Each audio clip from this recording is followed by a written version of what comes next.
கிறிஸ்துவுக்குள் அன்பான தேவனுடைய பிள்ளைகளே, இயேசு கிறிஸ்துவின் பரிசுத்த நாமத்தில் உங்களை வாழ்த்துகிறேன், உங்களை ஆசீர்வதிக்கிறேன். கிருபையானது உங்களோடு கூட இருப்பதாக. இன்றைக்கும் நம்முடைய தியானத்திற்கு ஆதாரமாக ரோமருக்கு எழுதின நிருபம் 9ஆம் அதிகாரம் 1 வசனத்தை பாருங்க. எனக்கு மிகுந்த துக்கமும் இடைவிடாத மனவேதனையும் உண்டாயிருக்கிறது. பரிசுத்த பவுல் இங்க மிக தெளிவா ஒரு காரியத்தை சொல்றாரு. நான் அப்போஸ்தலனாக இருந்தாலும், கிருபை பெற்றவனாக இருந்தாலும், கர்த்தருடைய ஊழியத்தை செய்கிறவனாக இருந்தாலும், என் உள்ளத்துல ஒரு பெரிய துக்கம் இருக்கிறது என்று சொல்லுகிறார். அந்த துக்கம் எதை குறித்தது என்று சொல்லி கவனித்து பார்த்தா ஆச்சரியமா இருக்கும். ஐயா, நான் சொல்லுகிறது பொய் அல்ல, உண்மையை சொல்லுகிறேன்ங்க. அதாவது மாம்சத்தின்படி இயேசு கிறிஸ்து யூத மார்க்கத்தில் பிறக்கிறார்.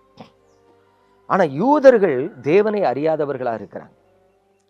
இப்ப அவர் சொல்றாரு, பிதாக்கள் அவர்களுடையவர்கள், வாக்குத்தத்தம் அவர்களுடையது, தேவனால் தெரிந்து கொள்ளப்பட்ட முதல் ஜனங்களாக அவர்கள் இருந்தார்கள். ஆனா இன்றைக்கு அவங்க கர்த்தருக்குள்ள இல்லையே, கைவிடப்பட்டவர்களா இருக்கிறாங்களே. அதனால பரிசுத்த பவுல் சொல்றாரு, இஸ்ரவேலர் ரட்சிக்கப்பட வேண்டும் என்கிறதே என்னுடைய வாஞ்சையாயிருக்கிறது. பிரியமான தேவனுடைய பிள்ளைகளே, இந்த சத்தியம் நமக்கு கற்றுக் கொடுக்கிற ஒரு ஆழமான காரியம் என்னன்னு கவனிச்சு பார்த்தீங்கன்னா, நம்ம இன்னைக்கு கிறிஸ்தவர்களா இருக்கிறோன்னு வைங்களேன், கிறிஸ்தவ குடும்பத்துல வாழ்றோம்னு வைங்களேன், கிறிஸ்துவுக்குள் வாழ்கிறோமா, இதான் கவனிக்கப்பட வேண்டிய ஒன்று.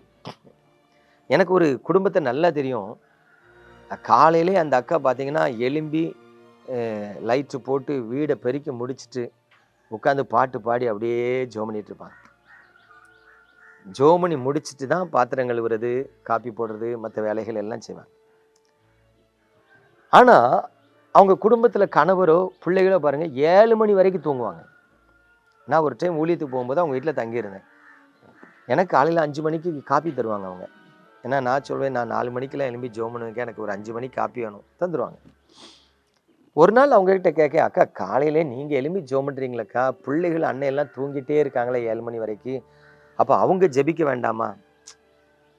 எனக்கு பாரமாக தான் இருக்குது தம்பி. சரி, தூங்குற பிள்ளைகளை எழுப்பக்கூடாதுன்னு நினைப்பேன். என் மாப்பிள்ளையும் வேலைக்கு அங்கங்கே போயிட்டுவார், சரி நல்லா தூங்குறாரு, தூங்கட்டுமே அப்படின்னு. இது மாம்ச அன்பு.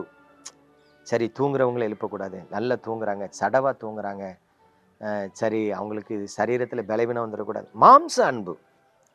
ஆனால் ஆவிக்குரிய அன்பு என்ன செய்யும்? ஏய் எலும்பு ஜோமனு, உனக்கு ஒரு ஆத்துமா இருக்கு, அது கெட்டு போயிடக்கூடாது, உனக்கு தெய்வ பாதுகாப்பு வேணும், நீ போகிற இடத்துல வருகிற இடத்துல உனக்கு ஆண்டவருடைய கிருபை வேணும், நீ ஆசீர்வதிக்கப்படணும். ஆசீர்வாதங்கிறது உலக பிரகாரமாக வேலை, வீடு, காரு, பங்களா இல்லைங்க, அது பணம், அது ஐஸ்வர்யம். ஆசீர்வாதங்கிறது நோய் நொடி இல்லாத வாழ்க்கை. ஆசீர்வாதங்கிறது சமாதானத்தோடு வாழ்ற வாழ்க்கை. ஆசீர்வாதங்கிறது தேவனுக்கு நமக்கு இடையில இருக்கிற ஒரு நெருங்கின உறவை காத்து கொள்ளுகிற ஜீவியம். ஆசீர்வாதங்கிறது இங்க பூமியில மரிச்சா பரலோகத்துக்கு போயிருங்கிற ஒரு நிச்சயம். இப்ப கவனிச்சு பாருங்க, இந்த ஆசீர்வாதம் எத்தனை குடும்பத்துல இருக்குன்னா சொல்ல முடியாது. நல்ல படிச்ச ஃபேமிலி தான், பணக்கார ஃபேமிலி தான், அருமையான பிள்ளைகள், அன்பான கணவர், பட் ஆவிக்குரிய வாழ்க்கையில ஒரு வெறுமை, எம்டினஸ். இப்போ அந்த அக்காட்ட ஒரு நாள் சொன்னேன், அக்கா நீங்க இப்படி பார்த்தீங்கன்னா உங்க குடும்பத்தை நீங்க ஆதாயப்படுத்த முடியாது. அண்ணே ரட்சிக்கப்பட்டிருக்காங்களா?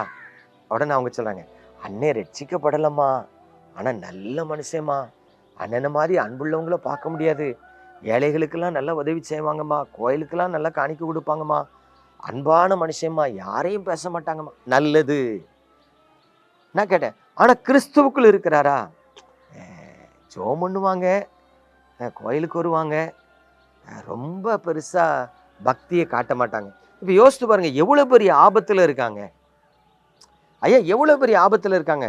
நல்ல குடும்பம், அன்பான குடும்பம், பண்பான குடும்பம், ஆனா கிறிஸ்துவுக்குள் இல்லாத குடும்பம்.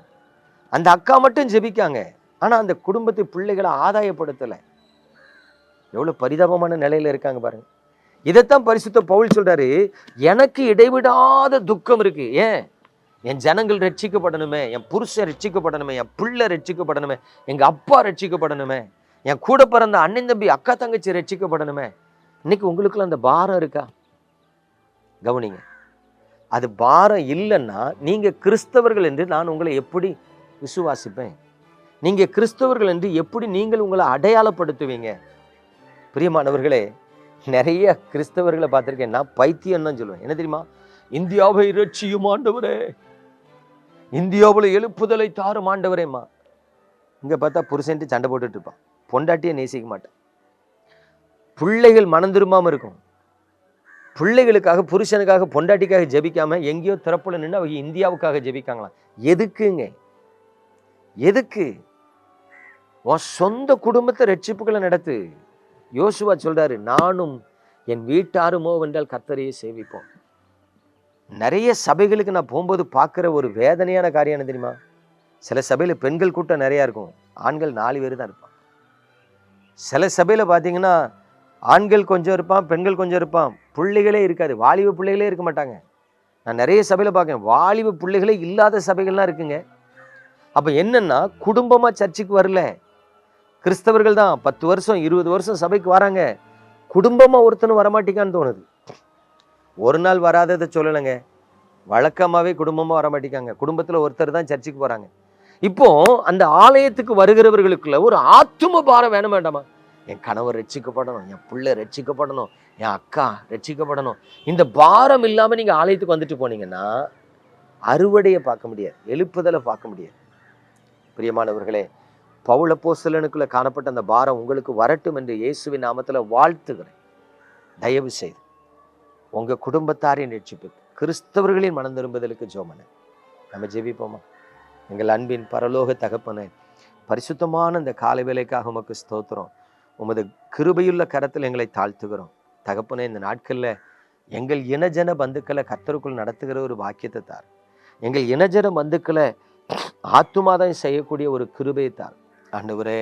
எங்கள் ஜெபங்கள் வீணாய் போகாதபடி உமது முகத்தை எங்கள் மீது பிரகாசிக்க பண்ணி கிருபையாய் இயேசு கிறிஸ்துவின் அன்பின் நாமத்தில் ஸ்தோத்திரித்து ஜெபிக்கிறோம் நல்ல பிதாவே, ஆமென்.